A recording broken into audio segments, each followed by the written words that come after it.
Adapt coaching centre Balthari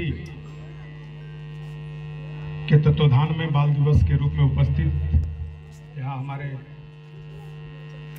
मित्र मुन्ना बाबा जो पत्रकार हैं, निरंतर बाबा पत्रकार, हमारे पार्टी के नेता संजय जी गुप्ता जी और उपस्थित सभी सम्मानित साथियों, हमारे बच्चे एवं बच्चियों, बहुत खुशी की बात है कि शिक्षा के दीप को जलाने के लिए, प्रज्वलित करने के लिए, शिक्षा को और आगे बढ़ाने के लिए आप रूरल एरिया, ग्रामीण इलाका में भी कोचिंग सेंटर का कार्यक्रम कर रहे हैं, चला रहे हैं। इसके लिए इस कमेटी के इसका कोचिंग सेंटर के संचालक लोकेश पांडे जी को मैं हृदय से धन्यवाद देना चाहता हूं। साथियों, शिक्षा समाज का अनमोल रत्न है और शिक्षा ही एक ऐसी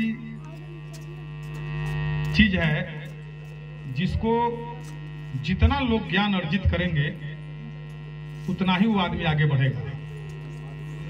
और शिक्षा के साथ साथ हमारे बच्चे बच्चियों संस्कार को भी एडॉप्ट करेंगे तो मैं समझता हूं कि जब शिक्षा और संस्कार दोनों एक साथ जुड़ जाए तो इस धरती के कोई ऐसा जगह नहीं है जहां बैठेंगे तो उनको मान सम्मान में बट्टा नहीं लग सकता है। ज्यादा मान और सम्मान मिलेगा जिसके अंदर शिक्षा और संस्कार। खूब पढ़िए, लिखिए, शिक्षित बनिए, आगे बढ़िए और साथ ही साथ अच्छे संस्कार में भी रहने का प्रयास करिए। आज की सरकार हमारे बच्चे और बच्चियों को काफी पढ़ाई लिखाई में आगे बढ़ाने के लिए पुरस्कृत कर रही है और कोचिंग सेंटर एक शिक्षा का आधार है, बेस है। उसको किनारे से जो चीज विद्यालय में नहीं समझ पाते हैं बच्चे और बच्चियां, खुलकर अपनी बात को नहीं रख पाते हैं, शिक्षक से नहीं पूछ पाते हैं, कोचिंग सेंटर में छोटा छोटा चूंकि इकाई होता है इसलिए वहां पर अपनी बात को रख करके, पूछ करके आदमी समझ करके आगे बढ़ जाता है। हम लोग भी अपने जमाने में कोचिंग में पढ़ाई करते थे, लेकिन बच्चे और बच्चियों से मेरा यही अनुरोध है कि आपका जो उम्र है वो केवल और केवल खेलने वाला और पढ़ने वाला है। घंटा तो घंटा खेल लीजिए शाम में, लेकिन दिन भर पढ़िए और पढ़ाई के साथ साथ घरे जाइए तो मम्मी पापा के आज्ञा का भी पालन करिए।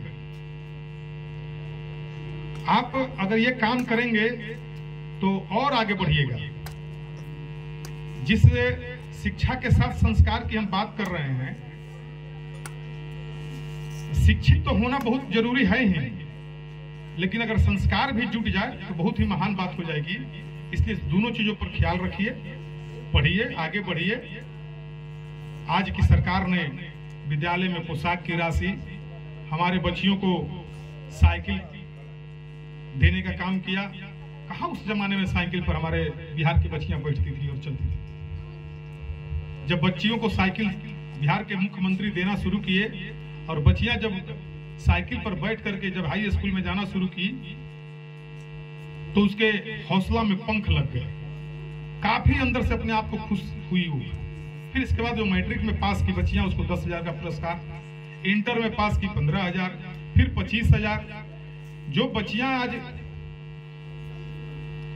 ऑनर्स की पढ़ाई पूरा कर लेती है उसको 50,000 का पुरस्कार मिल रहा है।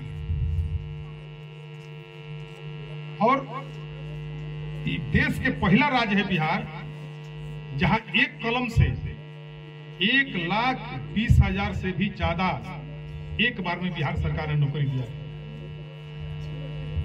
और पहला राज्य है बिहार जहां हमारे बच्चियों के लिए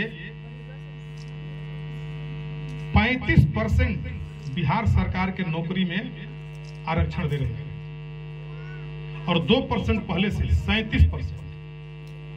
जो बच्चियां पढ़ेगी उसको नौकरी में बहुत दिक्कत नहीं होगी। जो हमारे बच्चे मेहनत करेंगे, पढ़ेंगे, लिखेंगे छात्र, उनको भी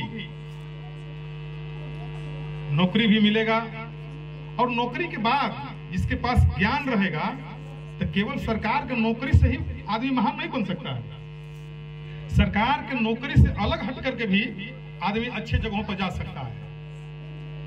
ऐसा नहीं है कि सरकार का नौकरी करके कर्मचारी बन गए या कोई चीज बन गए तो इसका मतलब कि कोई पदाधिकारी बन गए तो बहुत बड़ा आदमी हो गए। ये दुनिया ज्ञान का दुनिया है। पहले के जमाना में हमारे पिताजी और उनसे पहले वाले जमाना में, दादा के जमाना में, वो जमाना लाठी डंडा का जमाना था, पहलवानी हुआ करता था। उस समय अपने बच्चा को पिताजी लोग और माताजी लोग खिला पिला के, दूध पिला के पहलवान बनाती थी और ये बहुत खुशी से गौरव होता था कि हमारा बेटा पहलवान है। अब पहलवानी का दुनिया नहीं रह गया, कागज कलम की दुनिया हो गया। जो जितना ज्ञान अर्जित करेगा उतना ही ऊंचाई तक जाएगा। इसलिए हम आप लोगों से अपील करना चाहते हैं, निवेदन करना चाहते हैं, जो भी हमारे छात्र और छात्राएं हैं या अभिभावक हैं, अपने बाल बच्चे को पढ़ाइए, लिखाइए, अच्छे संस्कार का निर्माण कराइए, तभी जाकर के एक सुंदर पलथरी का निर्माण होगा, एक सुंदर घर का निर्माण होगा, सुंदर राज्य का निर्माण होगा, सुंदर देश का निर्माण होगा। आज जो देश के प्रधानमंत्री हैं, चाहे मुख्यमंत्री हैं या बड़े बड़े जो IAS अधिकारी हैं, किसके बच्चे हैं? देहात के ही, गांव के ही बच्चे हैं। आज अंडा बेचने वाले के बच्चे, सब्जी बेचने वाले के बच्चे, गोलगप्पा बेचने वाले के बच्चे और बच्चियां IAS बन रहे हैं। कोई जरूरी नहीं है कि जो धनवान है उनके बच्चे IAS बन रहे हैं, नहीं। जो बच्चे मन से, लगन से यह लक्ष्य बना लेगा कि हमको नौकरी करना है, हमको आगे बढ़ना है, अपने माता और पिता के नाम को रोशन करना है, तो निश्चित तौर पर यह संकल्प जब ले लेगा और जब उस संकल्प के साथ कड़ा मेहनत करेगा तो दुनिया में कोई ताकत नहीं है उसको आगे बढ़ने से, वो लक्ष्य तक निश्चित पहुंच जाएगा। यह मैं दावे के साथ इस बातों पर, लेकिन लक्ष्य यही होना चाहिए कि मुझे अपने पिता और माता के नाम को और आगे बढ़ाना है। समाज में जहां बैठे वहां हमारी प्रतिष्ठा मिले, हम एक प्रतिष्ठित व्यक्ति के रूप में अपने आप को स्थापित हों, इसके लिए शिक्षा और संस्कार की जरूरत है। ज्यादा कुछ नहीं कहते हुए, चूंकि यहाँ गार्जियन की संख्या नहीं है, काफी विलंब से आए हैं, हम टीचर हमारे जो लोग हैं, इन लोगों से भी आग्रह है कि यह बहुत बड़ी दायित्व है, शिक्षा देना एक बहुत बड़ी दायित्व है। सभी बच्चों को अपने बेटा के समान, अपने भाई के समान, अपने परिवार के समान समझ करके अपने दायित्व का निर्वहन करेंगे, अपने कर्तव्य का पालन करेंगे, तो निश्चित रूप से आपका ये कोचिंग फलेगा, फूलेगा, आगे बढ़ेगा। इसको कोई रोक नहीं सकता है। इस बात को मैं दावे के साथ कह सकता हूँ। केवल मन से, तन से उन चीजों को पहुंचाना है, पढ़ाना है, लिखाना है और उस बच्चों पर ध्यान देना है कि हमारा बच्चा, हमारा स्कूल बढ़िया चले, आगे बढ़े और यहाँ के बच्चे पढ़ लिख करके आगे बढ़े।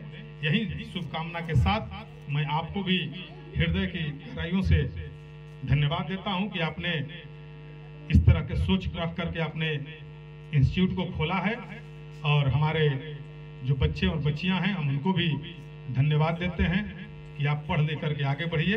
इन्हीं चंद शब्दों के साथ अपने पत्रकार बंधुओं को प्रणाम करते हुए और सभी यहाँ उपस्थित अपने अभिभावकों को नमन करते हुए अपनी वाणी को विराम देता हूँ। जय हिंद, जय भारत। कई कार्यक्रम में मुझे जाना है, आपके आदेश के हिसाब से बलथरी गांव में आदेश हो जाता है तो मुझे दौड़ के आना पड़ता है। मेरे शेड्यूल में नहीं था, लेकिन आपका आदेश है, मैं आया। बहुत बहुत धन्यवाद।